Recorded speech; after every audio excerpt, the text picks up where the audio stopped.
yes, as you already know, X-Gens has just come out today for those of you who couldn't afford to get the premium edition or those who just wanted to get the physical version. It's been out for 3 days for the rest of us, but nonetheless, we're already breaking records and doing shit that Sonic doesn't usually do. And yeah, we're gonna get to all this right now. But if you guys are channel already, please make sure to subscribe, alright? If you want to see my reaction to some of these polls I've been doing, then stay tuned to the end of the video because we're gonna talk about that. But for starters, let's talk about a little bit of Rumble news. There's a Halloween event, and they've decided to obviously ruin Sonic Rumble with the Echo. So for those of you who are planning on playing Sonic Rumble, there's now Wisps in it, so be warned, you've been warned. Okay, I'm joking. Anyway, on to the big news, okay? Tails channel has tweeted this. Breaking! Sonic X Generations has officially surpassed 1 million units in worldwide sales, according to Sega in a press release to Tails channel. So yes, it's gone platinum already, okay? And it makes sense because, man, the anticipation for this was crazy. The critics were all saying it was going to be good.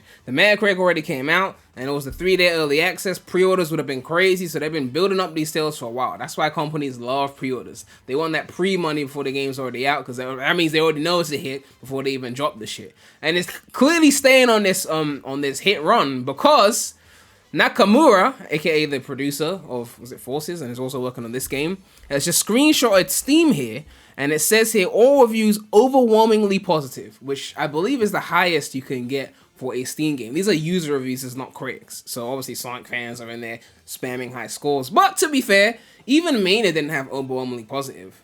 Then again, Mania's been out for a while, because I checked like Elden Ring, which is like critically acclaimed, and that wasn't even saying that overwhelmingly positive. I think once the game gets a certain level of big, and certain wider audience people are going to bring the score down. So this is a lot of Sonic fans who got the Digital Deluxe early and are spamming high scores. So obviously, it's not even the scores. I think it's like a thumbs up, thumbs down system. But nonetheless, maybe as more people play it, less big fans, it might go down to, what's below? I think it's very positive. It's below overwhelmingly positive. And then it's like, I think positive and then like mixed. Steam's got their own weird system for that. But right now it's at the highest level of user score. And of course the Metacritic is going to get updated user scores over the next few days. And maybe even the critic scores will update too for the other platforms now that the game has come out for everyone basically. So we'll have to do a Metacritic update at some point. Maybe over the weekend or early next week. But we'll see how that goes. Nonetheless, this is an interesting one. Sonic X Shadow Generations, which people say based the structure off of Super Mario 3D World plus Bowser's Fury, got a 9 from IGN, but then, you know, this only got a 7. You know, and people are saying, how could that be? Yada, yada, yada. For starters, 3D World is overrated as fuck, okay? There was no reason to turn 3D Mario into New Super Mario Bros. And I love New Super Mario Bros. New Super Mario Bros. DS, one of my favorite Mario games ever. But there was no reason to turn 3D Mario into 2D Mario. I said the same shit with Sonic, and I'm saying the same shit with Mario. It was not a bad game, but 3D Mario shines better when it's doing Galaxy, Odyssey type gameplay, and not trying to become New Super Mario Bros. But kind of 3D now. Like, we don't need that. Just like we didn't need classic Sonic in 3D, we needed modern Sonic, okay? It's two different things, and yeah, I'm not saying this game deserves a 7, okay? Because Bowser's Fury was really lit. I enjoy Bowser's Fury a lot, and 3D World is still a good game, okay? But I'm just saying, I'm gonna give the win to Sonic X Shadow Generations here. I think it deserves to be higher. Maybe I would have given 3D World Bowser's Fury, like, yeah, maybe because Bowser's Fury was lit, I'll say an 8. Okay, I'll say an 8. Okay, it was pretty solid. But nonetheless, okay, we got more shit to talk about.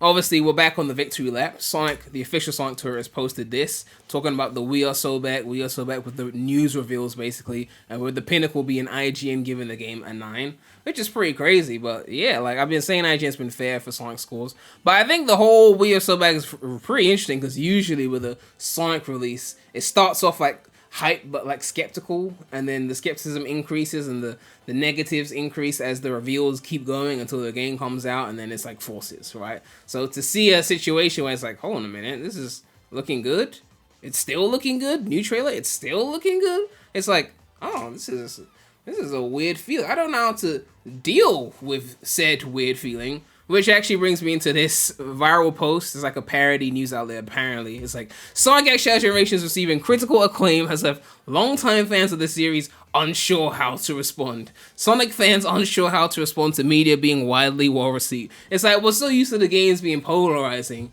that it just being well received is like, well, this is, like, maybe with Mania we got it, but like, that was classic Sonic, the beloved from the 90s, right? But like, with modern Sonic, it's like, oh, like, they love this? They're not complaining? The casuals like it too? It's not just like Sonic fans? I mean, this game has got a bit of that though. Like, a lot of people don't like the Doom morph, but then the hardcore fans are like, if you replay it a million times and get good, then it's good. But then the casuals just like, we don't like that. But I have yet to replay Chaos Island yet, so that's why I haven't reviewed. My review's probably gonna be next week. I'm sitting on the game for a bit. I'm playing, I'm 100% in base gens, like, I'm taking my time with it. I don't want to rush out the review. I don't care about review views, okay? Review views aren't even as high as news views anyway, but I just want to sit on the game and really take my time and digest where I'm going to place it, you know, in terms of what I like the most. Because it is true that certain levels do grow on you. Crazy Gadget first playthrough was rough, but then after a while of playing that level, whew, that's the best level in the game for SA2. So, like, sometimes you gotta let things sit for a while. But yeah, this is a parody review. It's just like, look at this. It's so strange. I'm used to logging into Twitter every day and arguing with haters online. One time, I saw this guy called Sonic Adventure 2 a bad game, and me and hundreds of other guys eviscerated him. It was fucking awesome. But something's different this time around. It's like, optimism? Joy? I've been so used to feeling some kind of ferocity to defend Sonic and all his little friends from criticism. I forgot what it feels like to be happy and excited for the future. It's a great article, but yeah, I mean, people really do this shit. They just go into it and just eviscerate people for having different opinions to them, because if people didn't like doing that, then Twitter wouldn't survive, right? Nonetheless, we have to talk about some, I don't want to say bad news, but some very important, interesting news, right? It says here, that's a wrap. With the release of Sonic Shadow Generations, Sega and Atlas have released all of their major titles for this year. Here's the final scores. Happy 2024, and a big congrats to everyone at Sega, Atlas, and all their development studios and partners. And you see here, this is all of the games they have put out, Sega, this year, and the Metacritic scores. And it appears that Sonic is bottom 3. Like, and he hit 80. So the fact that Sonic hit 80 and his bottom 3 kind of just goes to show how much they've been slacking with Sonic over these years, because, like, they've been doing well with other games. Like, the only things below Sonic here is Monkey Ball Banana Rumble, which I don't know why they put that on Switch only, but, and then this other thing here, Demon Slayer's like, got a 71. That's the only yellow score. Everything else is green. But everything else is above Sonic. It's like 89, 87, 86, 87, you know, so, oh yeah, 94 as well. They got a 94, oof.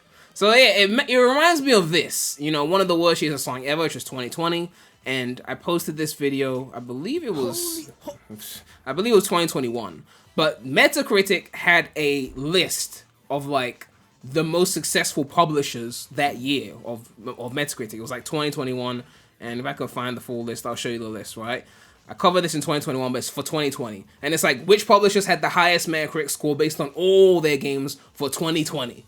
And 2020, Sega was number 1, right? I mean, Annapurna had a slightly higher average, but Sega's still number 1 based on their scoring system. So no publisher, even Nintendo's at 9, no publisher had a higher average Metacritic, aside from Annapurna, besides Sega. Like, they were the highest rated publisher in 2020, and that was the one year there was no Sonic game. And I just was so mad in that video, because I was like, the one year where there's no Sonic game, Sega has proven that everything else they do, they can do well, because they're above Capcom, Sony, Microsoft, Nintendo, like Square Enix, Ubisoft. Okay, well, Ubisoft has kind of been flopping for a while, but the point is, for that to be the year that they do that, and no other year have they done that, was just like, yeah, you need to step up with the Sonic shit, okay? So I'm glad they're finally stepping up, because, like, that was ridiculous. But yeah, this is an interesting one. We know they've been changing things in Sonic X Shadow Generations for the Generations portion. I talked about the story changes in this video over here. I reacted to all the story changes, the comparisons. But yeah, this is one that said, remember what they took from you. And in the statue room, you can see here he's called Clucky. And now they changed his name to Clucky. Oh my god. That's ridiculous, man. That's so ridiculous, man. But yeah, yeah, they changed that. Also, the statue room is no longer hidden. Before, you had to hold, like, select for 5 seconds to find it. Now they just put it in the HUD. You could just see it right there. And all the statues are unlocked from the jump. So, they did actually change that. No one mentioned that, but I did notice that. So, yeah, that was a change. And, oh, yeah, the drop dash. Modern Sonic, the drop dash is baked into his moveset, but Classic Sonic, it's a skill that you have to enable. So that's going to cost you 30 points. So that means you're going to have to sacrifice other skills if you really want the drop dash. But as I already said, the drop dash is useless in the game because the spin dash is too OP. There's no point using the drop dash. You could just land and spin dash. You'll be quicker than drop dashing. And as for Monosonic, well, the drop dash is also useless because you got the boost. So no real reason to use it, which is probably why they didn't make it a separate skill for Monosonic. But nonetheless, an interesting thing. But yeah, we can quickly talk about some of these topics. In terms of the story cutscenes, I already spoke about this one. I made a whole video talking about this, so I'm not going to say too much on that. You can watch the video for that.